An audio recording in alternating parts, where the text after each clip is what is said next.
जय गुरुदेव। और शिव महापुराण का 11वां अध्याय आरंभ होता है।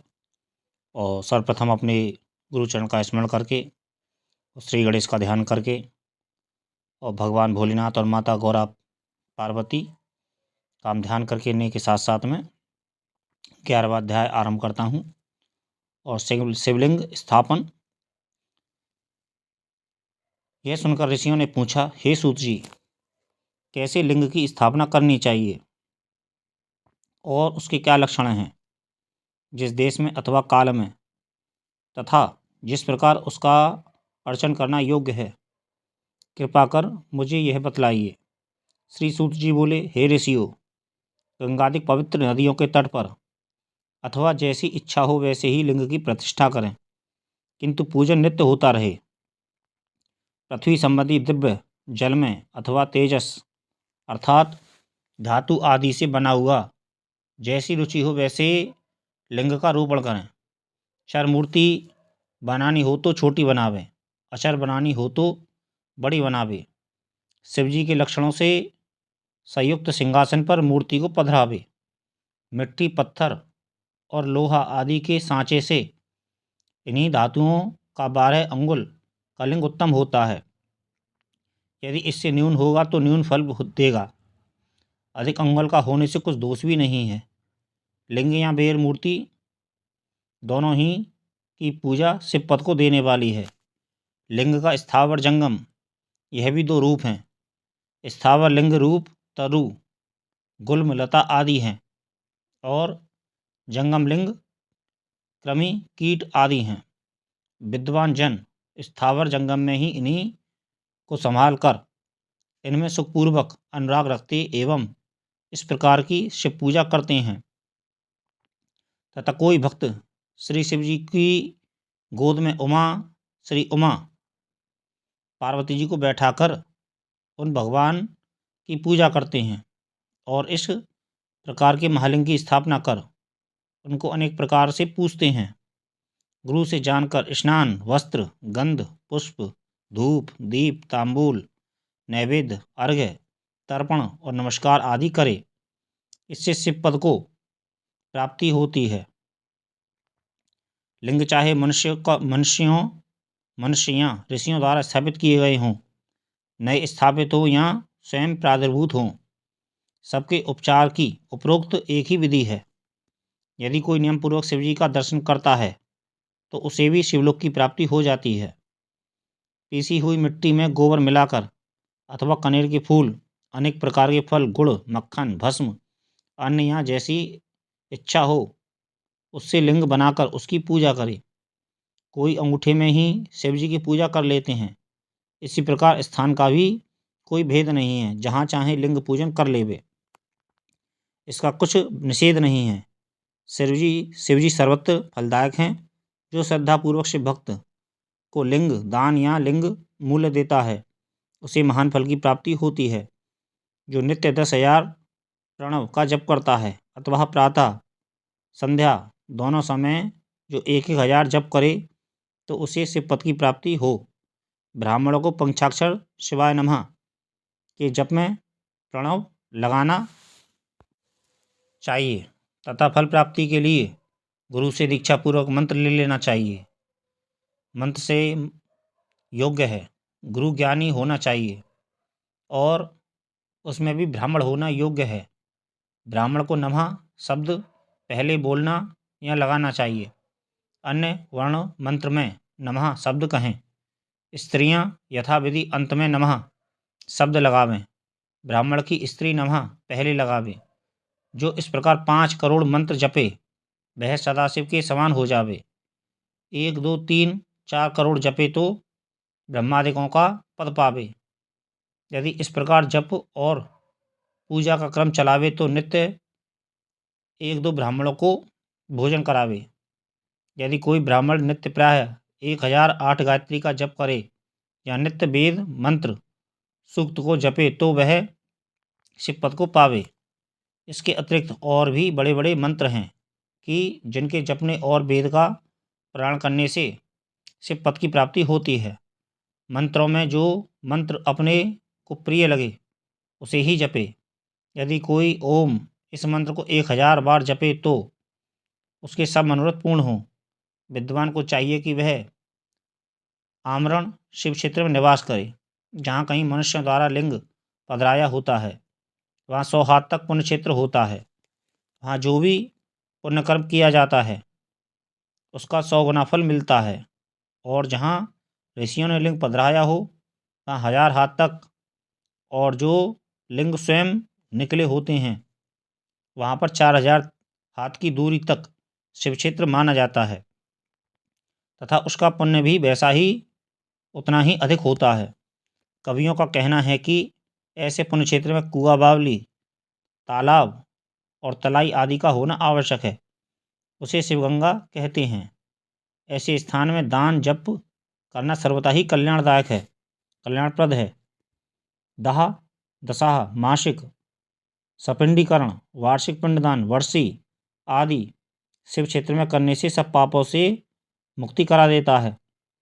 शिव क्षेत्र में 7, 5, 3 या 1 रात अवश्य ही निवास करे। वर्णानुसार इसका भी उत्तम फल प्राप्त होता है। सकाम से तुरंत सिद्धि और निष्काम से शिव पद की प्राप्ति होती है।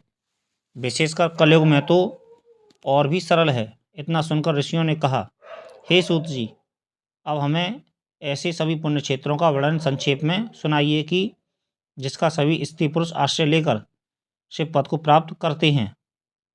हे योगियों में श्रेष्ठ, इन क्षेत्रों का आगमन कैसे हुआ यह भी हमें सुनाइए। सूत जी ने कहा, हे ऋषियों, क्षेत्रों का आगमन जैसे हुआ वह सब श्रद्धा सहित सुनिए। 12वां अध्याय, शिव क्षेत्र विवेचन।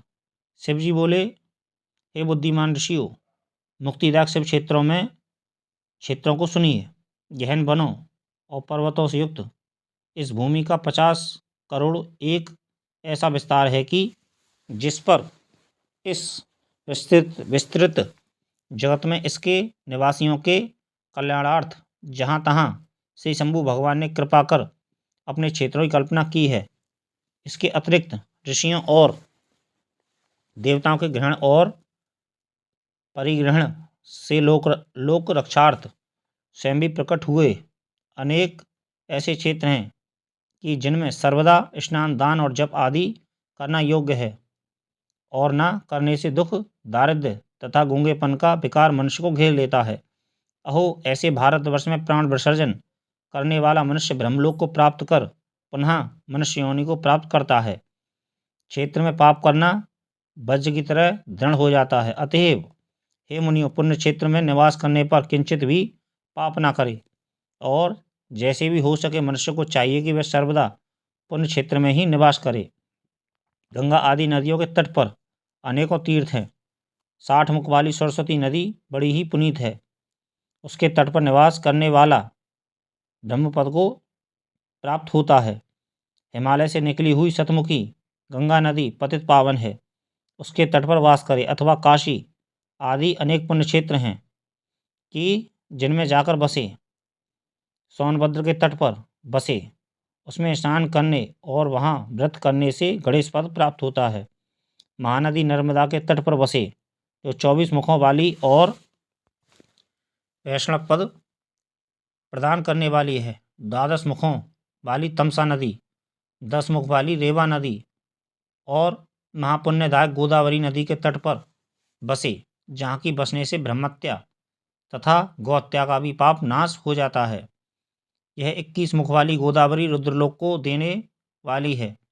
इनके अतिरिक्त 18 मुख वाली कृष्णवेणी नदी विष्णुलोक दायक, 10 मुखी तुंगभद्रा ब्रह्मलोकदायक और श्रवणमुखी नदी जो 9 मुखों वाली है और जो ब्रह्मलोक से चयुत हुए प्राणियों को अपने तट पर जन्म देती है, तथा सरस्वती, पंपा, जन्या, श्वेत नदी, महापुण्या, कावेरी जिसके 27 मुख हैं, ये सभी पुण्यदा, सुप्रद और स्वर्गदायक हैं तथा इनके तट पर ब्रह्मा और विष्णु पद को देने वाले हैं।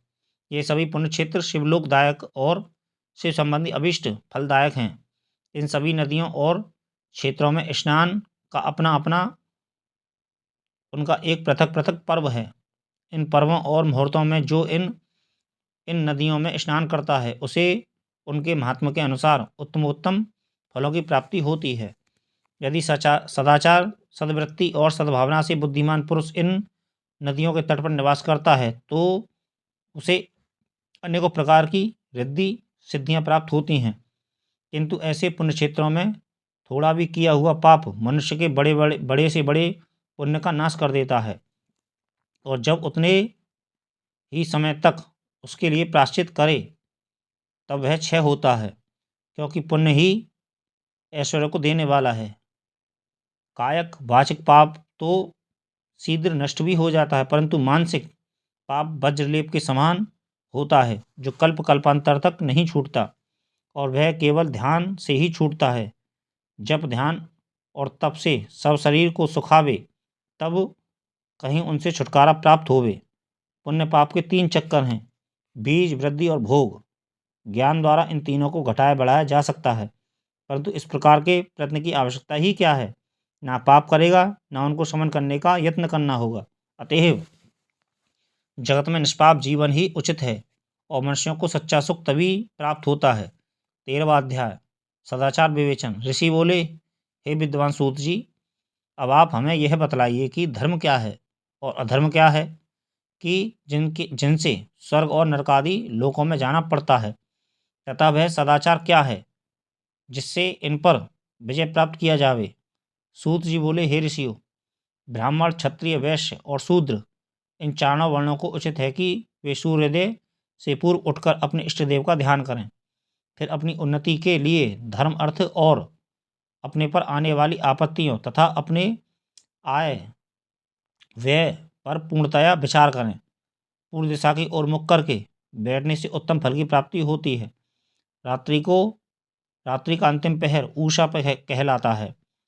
उसमें उठकर ब्राह्मण घर से दूर जाकर शौचादिक कर्मों से निवृत्त होकर दातून करे और जल के देवताओं को नमस्कार करके स्नान करे। कंठ तक या कमर तक जल में खड़े होकर स्नान करना उत्तम है, परंतु ऐसा ना कर सके तो घुटने तक जल में मंत्र से स्नान करे और उस तीर्थ के जल से वहाँ के तथा अपने इष्ट देवतादि को तृप्त करे।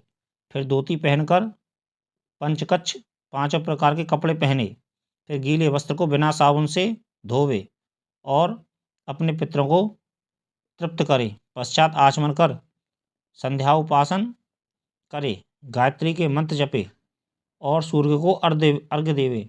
प्रातःकाल सूर्यानुवाक से और संध्या में अग्नि अनुवाक से प्रोक्षण करे। संध्या समय पश्चिम की ओर मुख करके तथा प्रातः एवं मध्याह्न समय में उंगलियों से तीर्थ देवता को जल देवे। फिर उंगलियों के चित्र से सूर्य भगवान को अस्त होता देखे और प्रदक्षिणा कर शुद्ध आचमन करे। संध्या से पहले संध्या ना करे।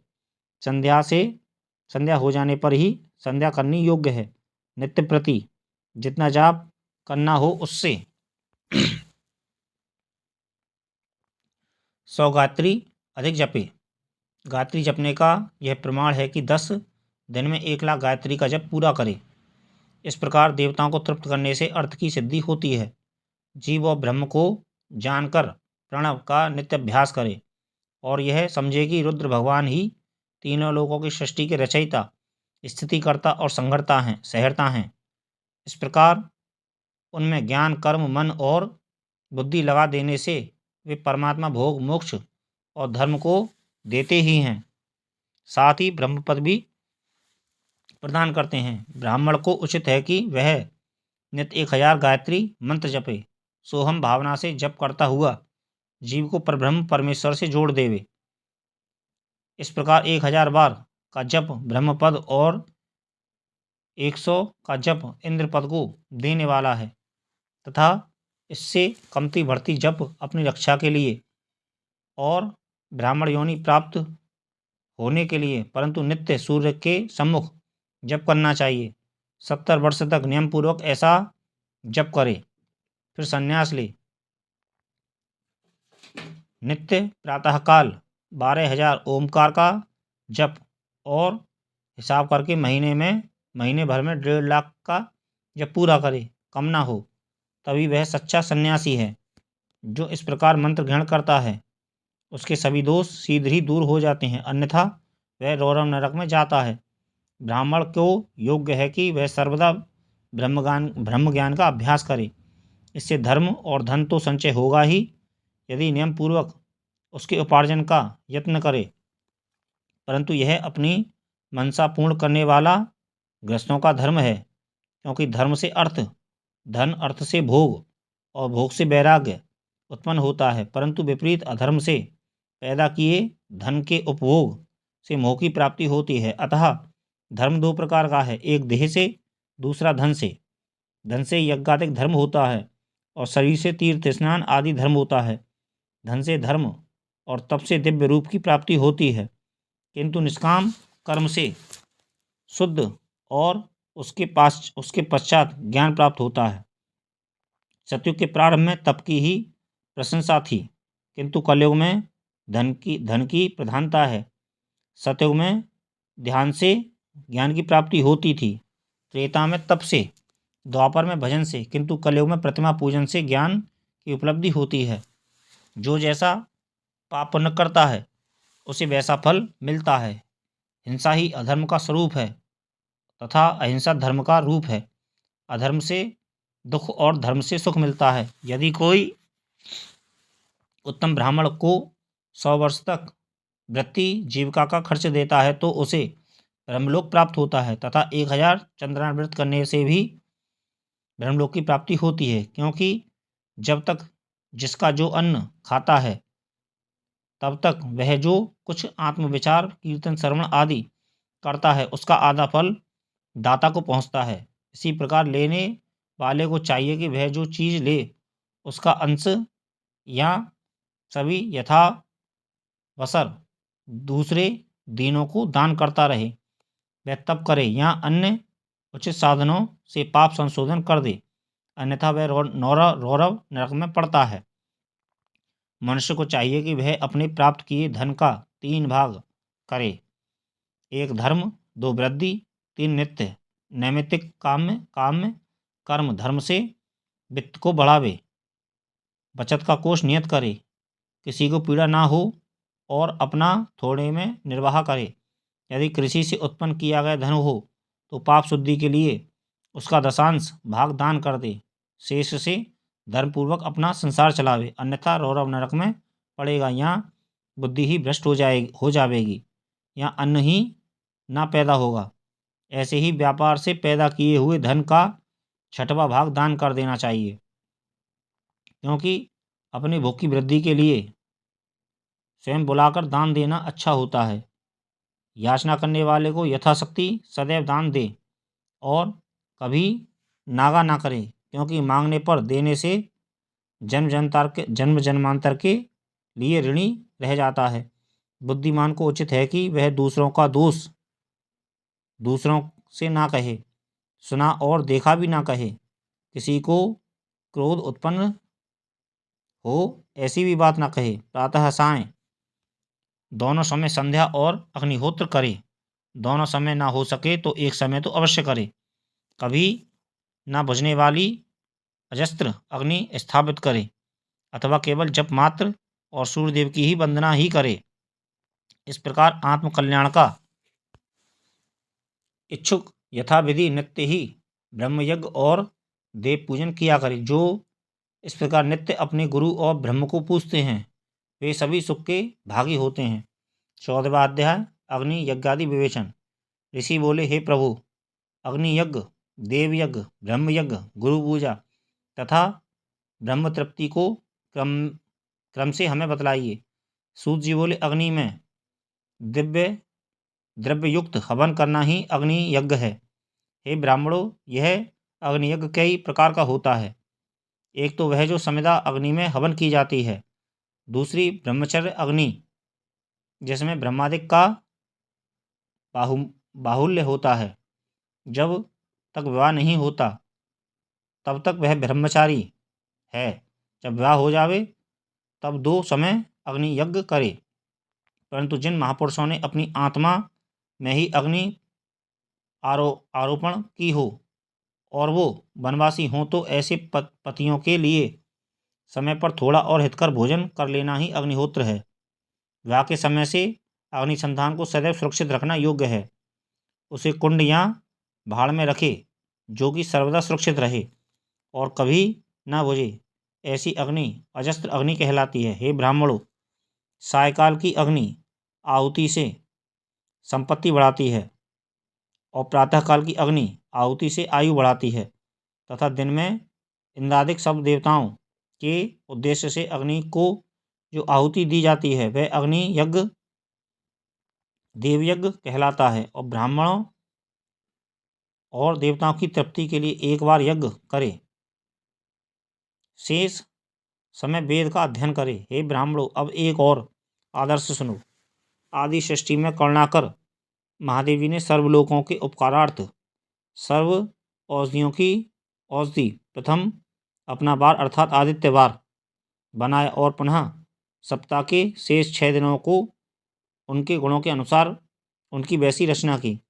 उन्होंने प्रत्येक दिन का उसका देवता और उसका फल नियत किया तथा जिनसे आरोग्य, संपत्ति, व्याधि, नाश, पुष्टि, आयु, भोग, मृत्यु और हानि ये यथाक्रम से प्राप्त होते हैं, वह विधि भी नियत की उन 12 दिनों के देवताओं की प्रीति से उनकी पूजा का वैसा फल देने वाले भगवान शिव ही हैं। वह पूजा 5 प्रकार की कल्पित की गई है। जिस देवता को प्रसन्न करना हो उसी का मंत्र, होम, दान और जप करे।